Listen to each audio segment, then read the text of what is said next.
watching highly disturbing content. Viewers' discretion is highly advised. హైదరాబాద్లో మరొక దారుణం చోటు చేసుకుంది. ప్రియుడి కోసం భర్తను బలి తీసుకుంది ఒక భార్య. వివాహేతర సంబంధం మోజులో ముగ్గురు పిల్లల తల్లి ఘాతుకానికి పాల్పడినట్టు తెలుస్తుంది. రంగారెడ్డి జిల్లా మీర్పేట్లోని జిల్లెలగూడలో ఈ దారుణం చోటు చేసుకుంది. మృతుడు అల్లంపల్లి విజయ్ కుమార్, 42 సంవత్సరాలు. ఆయనకు భార్య, ముగ్గురు పిల్లలు ఉన్నారు. పారిశుద్ధ్య కార్మికురాలిగా పనిచేస్తున్న విజయ్ భార్య, ఆ భార్య ప్రవర్తనపై అనుమానంతోనే దంపతుల మధ్య కాలంలో కొంత గొడవలు జరిగాయి. ఈ నెల 20న నిద్రిస్తున్న భర్తపై ఇనుపరాడుతో దాడి చేసి మరీ అతి కిరాతకంగా చంపేసింది ఆ భార్య. మృతదేహాన్ని ఇంటి ముందు పడేసి విజయ్ భార్య నాటకం ఆడింది. టెక్నికల్ ఎవిడెన్స్తోనే భార్య ఈ దారుణానికి పాల్పడినట్లు గుర్తించారు పోలీసులు. వివాహేతర సంబంధమే కారణమని బంధువులు కూడా ఫిర్యాదు చేస్తున్నారు. మొత్తానికైతే హైదరాబాద్లో మరొకసారి భార్యాభర్తలకు సంబంధించి వివాదాల్లో భార్య భర్తని అతి దారుణంగా కిరాతకంగా ఒక ఐరన్ రాడ్ తీసుకొని తన తలని బాది తను చంపేసింది. దీన్ని అంతటికీ కారణం వివాహేతర సంబంధమే అని చెప్పి బంధువులు ఆరోపిస్తున్నారు. మొత్తానికైతే కొంతకాలంగా గొడవ జరుగుతుంది. ముగ్గురు పిల్లలున్న తర్వాత కూడా ఆ భర్తని మరి ఎందుకు చంపాలనుకుంది ఆ భార్య? దీనికి సంబంధించి మరిన్ని వివరాలు మా ప్రతినిధి ప్రతిష్ట అందిస్తుంది. స్టేషన్లో దారుణం చోటు చేసుకుంది. ఒకవైపు భర్తని అతి దారుణంగా చేసి భార్య, మరోవైపు భర్త నాకు సహకరించట్లేదు, నా అక్రమ సంబంధానికి కూడా ఎప్పుడు కూడా నన్ను ఇబ్బంది పెడుతున్నానంటూ కూడా భార్య అతి దారుణంగా కట్టుకున్న భర్తని మోది మరీ ఒక రాడ్. కుటుంబ సభ్యులు మనతో పాటు ఉన్నారు. తల్లి కూడా పోలీస్ స్టేషన్కి వెళ్ళి కంప్లైంట్ ఇవ్వడం జరిగింది. ఏం పేరమ్మా మీది? సత్యమ్మ. మీ కొడుకు పేరు? విజయ్ కుమార్. ఏం జరిగింది అసలు? భార్య సంధ్య ఎందుకు వచ్చింది? ఏంటి వాళ్ళిద్దరి మధ్యలో గొడవలు ఏంటి? అంతేగా మేడం, అది అట్లా చేసినందుకు మొగడు ఎవడైనా తిడతాడు కదా, తిట్టినందుకు ఇక నేను లేనందుకు ఈయన నన్ను ఎవరు అడగరు, నన్ను ఎవరు చేయరు అని చెప్పింది అని కథం చేసింది. 20 సంవత్సరాలు అవుతుంది. అప్పుడు ఎట్లుంటుండే? అప్పుడు మంచిగా ఉన్నారు. అప్పుడు అంతకుముందు మంచిగా ఉన్నది, మంచిగా ఉన్నారు. పిల్లలు కూడా 18, 14, 10 సంవత్సరాలు పెద్ద పిల్లలే. ఇక అట్లా అయినాక ఇట్లా చేస్తే ఇట్లా మంచుకుంటుంది. నేను ఎక్కడ తిరిగినా ఆమె అక్రమ సంబంధం ఎక్కడి నుంచి మొదలైంది? భర్తని ఎందుకు? ఇప్పుడు ఒకవేళ 20 సంవత్సరాల నుంచి తను కలిసి ఉంది కాబట్టి విడాకులు తీసుకున్నా అయిపోతుండే కదా, మరి ఎందుకు వచ్చింది? అది కూడా రాడ్తో మోదింది. అవునంట. మీరు లేరా సమయం? నేను లేను మేడం. అన్నాక వచ్చిన నేను ఊరికెళ్ళి, నేను అప్పటి వరదాకా ఇంట్లో లేను. 10 రోజులు అయింది నేను పోయి. ఇక ఎవరు లేరని చూసింది, ఆ పని చేసింది. ఈ ఇంట్లోనే జరిగిందా? ఈ ఇంట్లోనే. అప్పుడు ఎవరు చూసారు మరి అతను విషయం? ఈమె వచ్చి చెప్పలేదు మీకు? ఈమె ఏం చేసిందంటే కొడుకుని లేపిందంట. ఉన్నాడు నడిపైన జ్వరం వచ్చిందని వచ్చిండు. ఆయన ఉన్నాడంట. మీ డాడీ లేడు నాన్న, ఎక్కడ పోయిండంటే బయట పోయి చూసి వచ్చిండంట. లేదంట. లేడు మమ్మీ అన్నదంట. వస్తాడేమో పండుకో అన్నదంట. మళ్ళీ వండుకున్నాక మళ్ళీ ఏం చేసిందంట, అక్కడ నాకు రూమ్ ఉందాడ, నాని వాళ్ళ రూమ్ దిక్కు ఇట్లా వండేమో చూడిపోరు అన్నదంట. అది ఇట్లా తొంగి చూసి వచ్చి అవతల సాటుకు వండబెట్టిండ్రు. అది తొంగి చూసి వచ్చి లేడు మమ్మీ అనగానే మళ్ళీ ఏమనే వచ్చి చూసిందంట.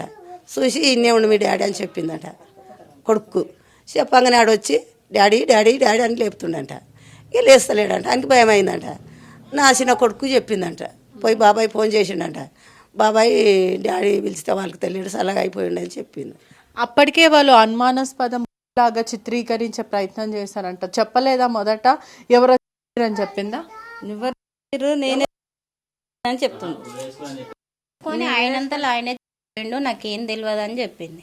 కానీ మార్క్స్ ఉంటాయి కదా అవి మేము చూడలే మేడం. చీకటి ఉండే వరకు అది అన్నమంటే తీసుకొని వెళ్ళిపోయినాం హాస్పిటల్కి పోయినాక ఇంటికి తీసుకొచ్చినాం బాడీని. ఇంటికి తీసుకొచ్చినాక మా ఆడపిల్లలు ఏడ్చి ఇదంతా పట్టుకొని చూస్తారు కదా, పట్టుకొని చూడే వరకు ఇక్కడ కాట్లు కనపడ్డాయి, కాడద్దులు కనిపించినాయి. కడబడగానే చూసుకొని ఇంటికి వచ్చి ఈడికొచ్చి దగ్గరికి వచ్చి తాడు తీసుకొని పోయారు.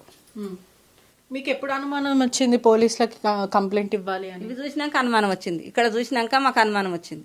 ఇక్కడ తాడుతోటి గుంజినట్టు కొట్టింది.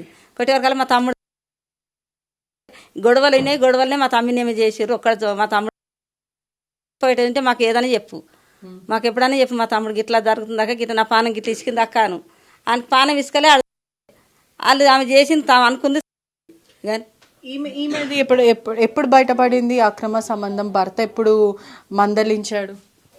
2 నెలలు అవుతుంది. అవునా? ఈ గొడవ జరిగిందా? ఏమన్నారు భార్య? మేము ఉండి వద్దు తప్పు ఈ పని చేయడము మానుకో, పిల్లలు పెద్దగురు అని చెప్పినాం. ఆమె ఏం వర్క్ చేస్తుంది? సఫాయి ఊడవని కావద్దు. Okay okay. ఇక్కడ ఆఫీస్ దగ్గర ఇదంతా జరిగింది? ఇదంతా గైత్నగర్లో జరిగింది. ఓకే. సో పిలిచి మందలించారు, ఇదంతా అప్పటికైనా క్షమించారు, పిలిచి ఇదంతా తప్పు చేయకూడదని. అప్పుడు తను ఏం చెప్పింది? సరే చెయ్యనన్నది. తప్పు అయింది, నేను గిట్ట చెయ్యనని చెప్పింది. సరే మానుకుంది కదా అని మేము అనుకున్నాం. ఇంత పని చేస్తుందని మాకు తెలియదు. మళ్ళీ ఇప్పుడు మొదట బయటపడిందా ఇదంతా? దాని వల్లనే గొడవ పడిందా? ఆల్రెడీ దానివల్లనే గొడవ అయ్యి వాళ్ళు మా తమ్ముడు బాగా నడుస్తుంది దాన్ని కొట్టి వచ్చిరంట. ఆయన కొట్టి వచ్చిన తర్వాత నాకు ఇంట్లో నువ్వు ఇట్లా చేస్తున్నావు, ఆయన కొట్టి వచ్చినావు, నువ్వు మానుకుంటలేవు, నువ్వు ఎట్లయితే మానుకుంటావు అని ఇటు నలిచి బాగా ఇంట్లో కొడుతున్నట్టు కొట్టడా ఏమో కూడా ఆయన కొడుతుంటే నువ్వు ఇట్లా నన్ను ఎన్నడుకున్నా ఇట్నే కొడతావు, నన్ను ఇట్నే చేస్తావు, నిన్ను ఎట్లా నాకు నిమ్మడం అవుతుంది. ఒప్పుకుందా పోలీస్ స్టేషన్? ఒప్పుకుంది, నేను ఒప్పుకుంది.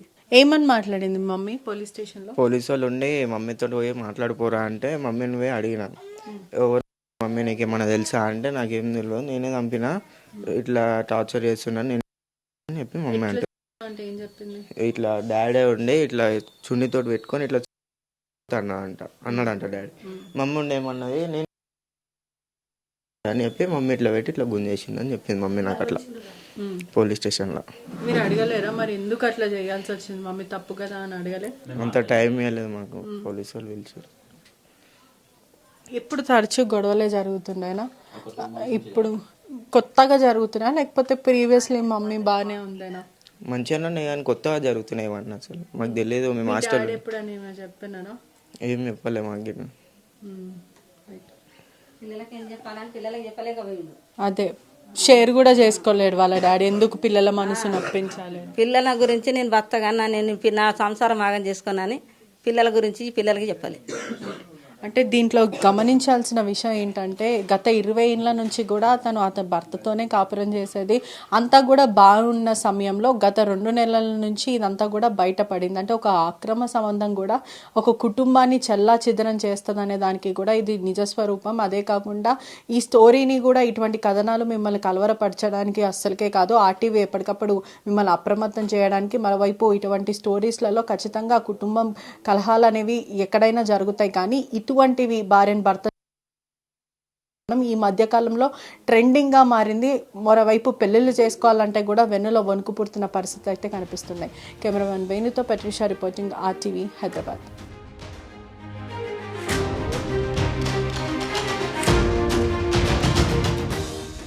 You're watching highly disturbing content. Viewers' discretion is highly advised. You're watching highly disturbing content. Viewers' discretion is highly advised. ఒక ప్రియుడి కోసం భర్తని బలికొంది ఒక భార్య. వివాహేతర సంబంధం మోజులో 3 పిల్లల తల్లి ఈ ఘాతుకానికి పాల్పడినట్టు తెలుస్తుంది. రంగారెడ్డి జిల్లా మీర్పేట్లోని జిల్లెలగూడలో ఈ దారుణం చోటు చేసుకుంది. మృతుడు అల్లంపల్లి విజయ్ కుమార్గా గుర్తించారు. అలాగే భార్య, తనతో పాటు 3 పిల్లలు కూడా ఉన్నట్టు కూడా తెలుస్తుంది. పారిశుద్ధ్య కార్మికురాలిగా పనిచేస్తున్న విజయ్ తన భార్య ప్రవర్తనపై అనుమానంతో దంపతుల మధ్య కొంతకాలంగా గొడవలు జరుగుతున్నాయి. ఈ నెల 20న నిద్రిస్తున్న సమయంలో భర్తపై ఇనుపరాడుతో దాడి చేసింది ఆ భార్య. మృతదేహాన్ని ఇంటి ముందు పడేసి విజయ్ భార్య ఒక నాటకం ఆడే ప్రయత్నం కూడా చేసినట్టు తెలుస్తుంది. టెక్నికల్ ఎవిడెన్స్తోనే భార్య దారుణానికి పాల్పడినట్లు గుర్తించారు పోలీసులు. వివాహేతర సంబంధమే కారణమని బంధువులు కూడా ఫిర్యాదు చేస్తున్నారు. సో మొత్తానికైతే దీనికి సంబంధించి మీ అభిప్రాయాలు ఏంటి అనేది కింద కామెంట్ రూపంలో తెలియపరచండి. అసలైన తొలి వెలుగు. ఫాలో వాట్సాప్ @తొలి వెలుగు official.